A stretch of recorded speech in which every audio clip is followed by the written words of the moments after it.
Labas, labas, gražiosios moteris. Tiesioginiai linkėjimai iš Kauno, iš butiko. Tikriausiai visos puošitės ir rytoj puošitės.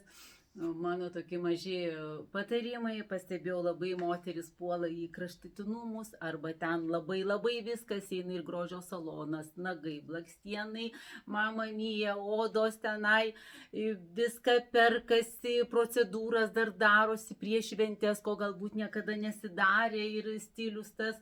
Moteris, nusiraminkite, gali būti suknelė suderinta ir su jūsų ilgais, šiltesniais batukais. Visą laiką atkreipkite dėmesį į vietą ir laiką, žinoma, kur jūs einate.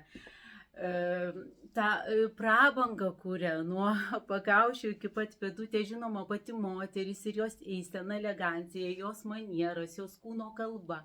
Bet tikrai nevenkite ir kad ir žiemos metu atidarytų petukų. Ir ypač tikriausiai ir didesnio dydžio moterim, jūs tiesiog nukreipsite dėmesį nuo savo kūno, atidarysite petukus. Bet žinot, moteris, visą laiką juos pasitamsinkite. Atkreipkite dėmesį, kad jūsų kūno odos spalva turi būti vienoda. Galite ir rankytes, veiduką, kakliuką. Tai tam reikalinga bronzinė pudrytė, galima įsigyti pas mane. Nuostabi, itališka, 98% daugiau natūralūs ingredientai ir turiu profesionalų šepetį.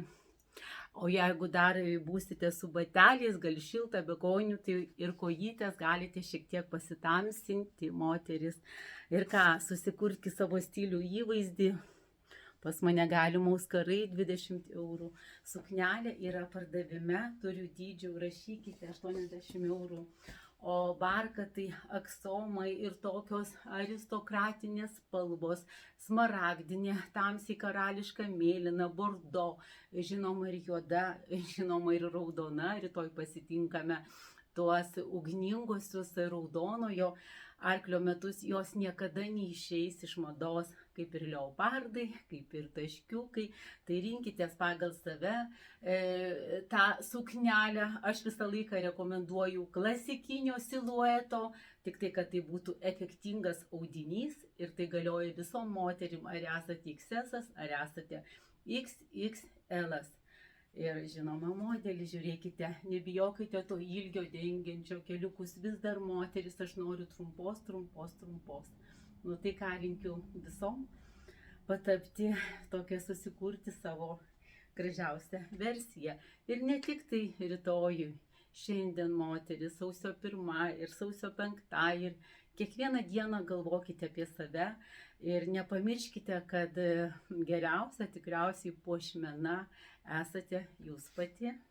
Iki.